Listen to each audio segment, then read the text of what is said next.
Bilal bin Rabah, sang muadzin Rasulullah Shallallahu Alaihi Wasallam, memiliki sejarah hidup yang amat hebat dalam perjuangan akidah. Sebuah kisah yang senantiasa diulang oleh zaman dan tidak membuat telinga manusia bosan untuk mendengarkannya. Bilal dilahirkan di daerah Sarah kira-kira 34 tahun sebelum Hijriah dari seorang ayah yang dikenal dengan panggilan Rabah. Sedangkan ibunya dikenal dengan Hamamah. Hamamah ini adalah seorang budak wanita yang berkulit hitam yang tinggal di Mekah. Oleh karenanya, sebagian orang memanggilnya dengan nama Ibnu Sauda atau anaknya budak hitam. Bilal tumbuh di Mekah dan ia adalah budak milik anak-anak yatim dari Bani Abdiddar, di mana ayah mereka mewasiatkan mereka kepada Umayyah bin Khalaf yang merupakan salah seorang pemuka kafir Quraisy. Begitu muncul sinar agama baru di Mekah dan Rasulullah Shallallahu Alaihi Wasallam mengumandangkan kalimat tauhid, Bilal adalah salah seorang yang paling dahulu masuk dalam agama Islam. Dia telah masuk Islam dan pada saat itu tidak ada orang lain yang masuk Islam selain dia dan beberapa orang lagi termasuk as-sabiquna al-awwalun. Yang pertama adalah Khadijah binti Khuwailid, Ummul Mukminin, lalu Abu Bakar As-Siddiq, Ali bin Abi Thalib, Ammar bin Yasir dan ibunya Sumayyah, Suhaib Ar-Runi dan Miqdad bin Al-Aswad. Bilal merasakan penderitaan yang ia rasakan akibat dari ulah kejahatan dan aniaya kafir Quraisy yang tidak dirasakan oleh orang lain. Ia namun mampu bersabar seperti para sahabat Rasul lainnya. Adapun Abu Bakar As-Siddiq dan Ali bin Abi Thalib memiliki keluarga dan kaum yang dapat melindungi mereka berdua. Sedangkan para budak yang termasuk musta'afin atau orang-orang yang lemah, maka bangsa Quraisy dapat menyiksa mereka dengan begitu kejamnya. Kafir Quraisy hendak menjadikan para orang-orang lemah tadi sebagai pelajaran bagi orang yang berani mengaku untuk menyingkirkan para Tuhan dan berhala mereka dan menyatakan diri sebagai pengikut Muhammad. Para mustad'afin ini merasakan penyiksaan yang begitu hebat dari kafir Quraisy. Abu Jahal yang Allah telah menghinakannya telah berlaku keji kepada Sumayyah. Abu Jahal berdiri di atas tubuh Sumayyah dengan mengucapkan sumpah serapah, lalu membunuhnya dengan menancapkan tombak pada tubuhnya yang masuk dari bagian bawah perutnya hingga tebus di punggungnya. Sumayyah menjadi wanita syahid pertama dalam Islam. Sedangkan para saudaranya yang lain, termasuk Bilal bin Rabah, terus-menerus mendapatkan penyiksaan dari bangsa Quraisy. Mereka bangsa Quraisy, jika matahari sudah berada pada puncaknya, langit terasa panas dan pasir kota Mekah sudah terasa melepuh, para kafir Quraisy ini melepaskan baju kaum muslimin musta'afin tadi, lalu memakaikan kepada mereka pakaian besi, lalu membakar mereka dengan sinar matahari yang begitu terik. Mereka juga mencambuk punggung kaum musta'afin tadi dengan cambuk serta menyuruh mereka untuk menghina Muhammad. Mereka kaum musta'afin, jika penyiksaan terhadap diri mereka semakin menggila dan mereka sudah merasa tidak kuat lagi untuk menerimanya, maka mereka akan menuruti kehendak kafir Quraisy. Namun hati mereka senantiasa terpaut kepada Allah dan Rasulnya, kecuali Bilal radhiyallahu anhu. Dia mampu menahan dirinya dalam mempertahankan Allah subhanahu wa ta'ala. Yang menjadi penyiksa diri Bilal adalah Umayyah bin Khalaf dan para algojonya tentunya.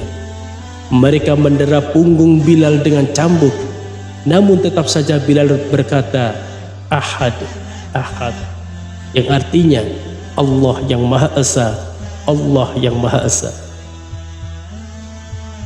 Mereka menimpakan batu-batu besar pada dada Bilal, namun tetap saja Bilal berkata, Ahad, Ahad, Allah yang Maha Esa, Allah yang Maha Esa. Meski mereka sudah menyiksa dengan sekeras mungkin, namun tetap saja Bilal berkata, Ahad, Ahad. Mereka berusaha mengingatkan Bilal kepada Lata wal Uzza, namun Bilal malah menyebut Allah dan Rasulnya. Mereka berkata kepada Bilal, katakan apa yang kami ucapkan. Malah Bilal menjawab, lisanku tidak dapat mengucapkannya. Maka sontak mereka menambahkan penyiksaannya dan semakin gila dalam penganiayaannya. Umayyah bin Khalaf yang keterlaluan ini, bila hendak menyiksa Bilal, maka ia akan mengikatkan sebuah tali besar di leher Bilal, lalu menyerahkannya kepada orang-orang bodoh dan anak-anak. Umayyah menyuruh mereka untuk membawa keliling Bilal ke seluruh perkampungan Mekah serta menariknya ke seluruh dataran yang ada di kota tersebut. Bilal radhiyallahu anhum merasakan penyiksaan di jalan Allah dan Rasulnya, dan ia selalu mendendangkan ucapannya yang berbunyi Ahad, Ahad, Ahad, Ahad. Dia tidak pernah bosan mengulanginya dan tidak pernah pula berhenti untuk mengucapkannya. Abu Bakar radhiyallahu anhu pernah berniat untuk membeli Bilal dari Umayyah bin Khalaf.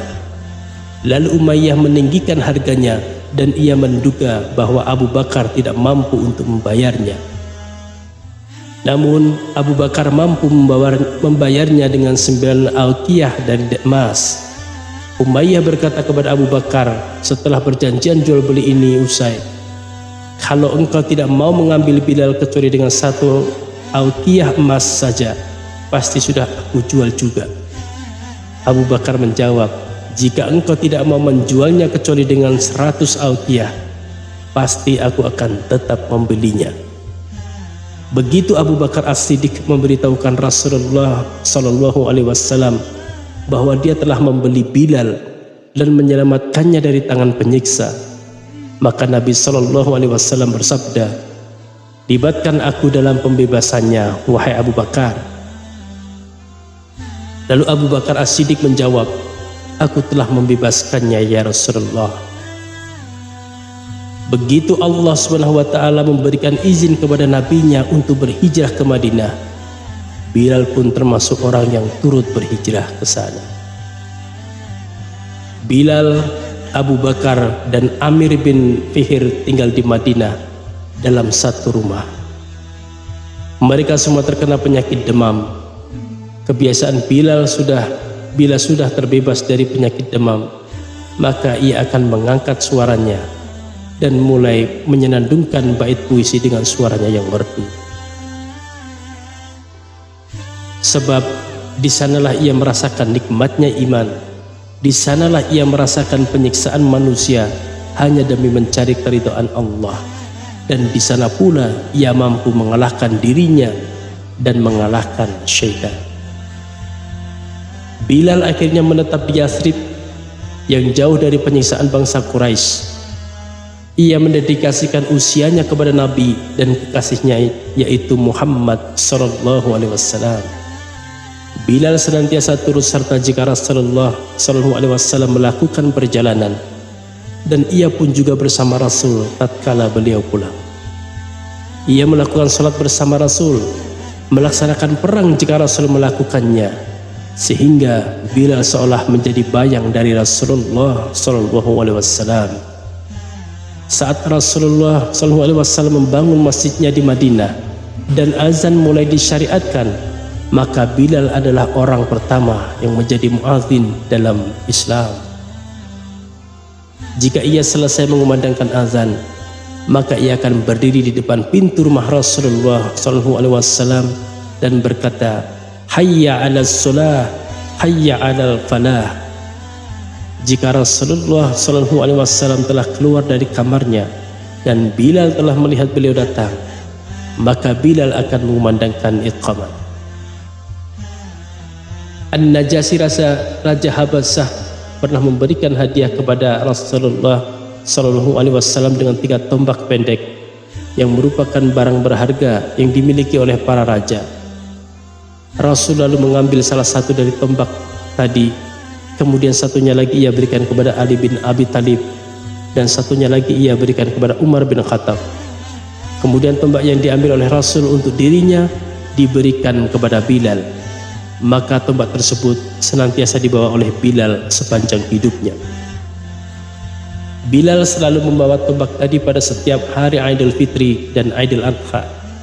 Ia juga membawanya saat sholat istisqa. Ia menempatkan tombak tersebut di hadapannya jika sholat tidak dilaksanakan di masjid. Bilal turut serta bersama Rasulullah SAW dalam perang Badar. Ia menyaksikan sendiri dengan 2 mata kepalanya bagaimana Allah membuktikan janjinya menolong tentaranya. Dan ia menyaksikan banyak para kafir Quraisy tewas menemui ajalnya, padahal mereka dulu pernah menyiksa Bilal dengan amat keji. Ia juga melihat Abu Jahal dan Umayyah bin Khalaf mati tertebas pedang kaum muslimin, dan darah mereka mengucur karena tusukan tombak kaum muslimin. Saat Rasulullah SAW memasuki kota Mekah untuk menaklukkannya, beliau didampingi oleh Bilal bin Rabah. Saat Rasulullah SAW memasuki Ka'bah, beliau hanya didampingi oleh 3 orang saja. Mereka adalah Uthman bin Talhah, sang pemegang kunci Ka'bah, Usamah bin Zaid, orang kesayangan Rasulullah dan anak dari orang kesayangan beliau, serta Bilal bin Rabah, sang muadzin Rasulullah.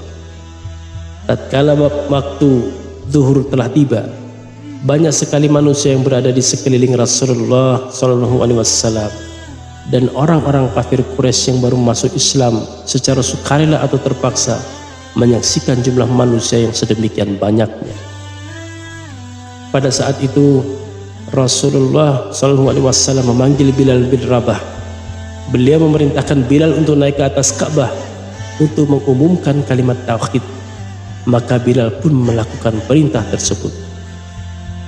Ia mengalunkan azan dengan suaranya yang keras. Maka ribuan leher manusia melihat ke arah Bilal. Ribuan lisan manusia yang mengikuti ucapan Bilal dengan hati yang khusyuk. Sedangkan mereka yang di dalam hatinya terdapat penyakit merasakan adanya kedengkian dan kebencian yang membuat hati mereka menjadi tercabik-cabik. Begitu Bilal mengucapkan kalimat berikut dalam azannya, Asyhadu anna Muhammad Rasulullah, berkatalah Juwairiyah binti Abu Jahal, demi umurku, sungguh Allah Subhanahu wa ta'ala telah meninggikan sebutan namamu. Adapun sholat, maka kami akan melakukannya. Akan tetapi demi Allah, kami tidak menyukai manusia yang pernah membunuh orang-orang yang kami cintai. Ayahnya Juwairiyah terbunuh pada perang Badar. Khalid bin Usaid berkata, segala puji bagi Allah yang telah memberi kemurahan kepada bapakku sehingga ia tidak turut menyaksikan kejadian hari ini. Bapaknya Khalid telah mati 1 hari sebelum terjadinya penaklukan Makkah. Al-Haris bin Hisham berkata, celaka, andaikan aku sudah wafat sebelum aku melihat Bilal berada di atas Ka'bah. Al-Hakim bin Abi Al-As berkata, demi Allah, ini adalah musibah besar jika seorang budak Bani Jummah bersuara dari atas bangunan ini. Dan bersama mereka terdapat Abu Sufyan bin Harb yang berkata, aku tidak akan mengatakan apapun, sebab kalau aku mengeluarkan satu kata saja dari mulutku, debu-debu ini akan menyampaikan ucapanku tersebut kepada Muhammad bin Abdullah. Bilal terus menjadi muadzin Rasulullah SAW selama hidupnya, dan Rasulullah SAW menjadi cinta kepada suara ini yang dahulunya pernah disiksa, namun selalu mengatakan ahad, ahad. Begitu Rasulullah SAW kembali ke pangkuan Tuhannya, saat itu waktu sholat telah tiba. Maka berdirilah Bilal untuk mengumandangkan azan kepada manusia. Saat itu Nabi SAW sudah dikafankan namun belum dikubur. Saat ia hendak mengucapkan asyhadu anna Muhammad Rasulullah, ia serasa tercekik dan suaranya tidak keluar dari kerongkongan. Maka sontak semua kaum muslimin yang ada pada saat itu menangis dan mereka tenggelam dalam kesedihan. Kemudian setelah 3 hari sejak hari itu, Bilal kembali mengumandangkan azan. Namun setiap kali ia sampai pada kalimat asyhadu anna Muhammad Rasulullah, ia menangis dan menangislah semua orang yang mendengarnya. Pada saat itu Bilal meminta kepada Khalifah Abu Bakar untuk mengizinkannya agar tidak mengumandangkan azan terlebih dahulu, karena ia merasa tidak sanggup untuk melakukannya. Bilal meminta izin kepada Khalifah Abu Bakar untuk turut dalam jihad di jalan Allah dan tinggal di negeri Syam untuk menghadapi musuh. Abu Bakar menjadi ragu dalam memberikan izin kepada Bilal. Maka Bilal pun berkata kepada Khalifah, "Jika engkau telah membeliku untuk kepentingan dirimu, maka tahanlah aku. Jika engkau telah memerdekakan aku, maka biarkanlah aku sesuai kehendak Allah yang telah membuatmu memerdekakan aku." Abu Bakar menjawab, "Demi Allah, aku tidak berniat membelimu kecuali karena Allah. Aku tidak memerdekakanmu kecuali di jalannya." Kemudian Bilal berkata, "Aku tidak akan mengumandangkan azan untuk siapapun setelah Rasulullah Shallallahu Alaihi Wasallam wafat." Lalu Abu Bakar berkata, "Engkau berhak untuk itu." Bilal berangkat dari Madinah Al-Munawwarah bersama utusan pertama pasukan muslimin, dan ia tinggal di Daroya dekat dari Damaskus. Bilal masih tidak mau mengumandangkan azan, sehingga Umar bin Khattab datang ke negeri Syam yang menjumpai Bilal setelah sekian lama tidak berjumpa. Umar amat rindu kepada Bilal dan amat hormat kepadanya, sehingga jika nama Abu Bakar disebut di depannya, maka Umar akan berkata, "Abu Bakar adalah pemimpin kami, dan dialah yang telah memerdekakan pemimpin kami." Maksudnya adalah Bilal. Pada saat itulah para sahabat mendesak Bilal untuk mengumandangkan azan di hadapan Umar Al-Faruq.